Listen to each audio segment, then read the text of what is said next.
কথা ছিল ইরানের প্রয়াত শীর্ষ নেতা আয়াতুল্লাহ আলী খামেনির দাফনের পর ইরান শান্তি চুক্তি ইস্যুতে পাকিস্তানে বৈঠকে বসবে ওয়াশিংটন ও তেহরানের প্রতিনিধিরা। তবে দাফন সম্পন্ন হওয়ার দুদিন আগেই ফের ইরানে হামলা শুরু করেছে যুক্তরাষ্ট্র।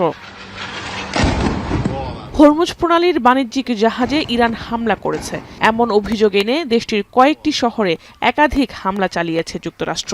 বুশের পারমাণবিক স্থাপনার পাশে দক্ষিণাঞ্চলে বিকট বিস্ফোরণ হয়েছে বলে দাবি তেহরানের। এরই মধ্যে ইরানের সঙ্গে সব চুক্তির অবসান হয়েছে বলে ঘোষণা দেন মার্কিন প্রেসিডেন্ট ডোনাল্ড ট্রাম্প। যদিও ইরানে এই হামলার কথা অস্বীকার করছে যুক্তরাষ্ট্র। একই সঙ্গে শান্তি চুক্তি আলোচনা এগিয়ে নিতে চায় ওয়াশিংটন। বিশ্বকাপ দেখুন বায়োস্কোপ প্লাসে, সব নেটওয়ার্কে, সব ডিভাইসে। যুক্তরাষ্ট্রের হামলার জবাবে বৃহস্পতিবার বাহরাইন, কুয়েত, কাতারে মার্কিন ঘাঁটিগুলো লক্ষ্য করে হামলা করেছে তেহরান। 10টি ক্ষেপণাস্ত্রের আঘাতে গুঁড়িয়ে দিয়েছে জর্ডানের মার্কিন কমান্ড সেন্টার ও বিমান ঘাঁটি।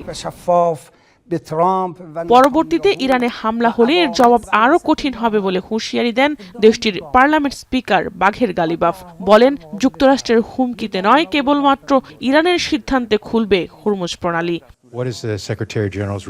এ পরিস্থিতিতে ইরান যুক্তরাষ্ট্র হামলা পাল্টা হামলা বন্ধের আহ্বান জানিয়েছে জাতিসংঘ। This tit for tat needs to stop, right? A return to diplomacy is urgently needed. For the sake of stability in the region, for the sake of global stability.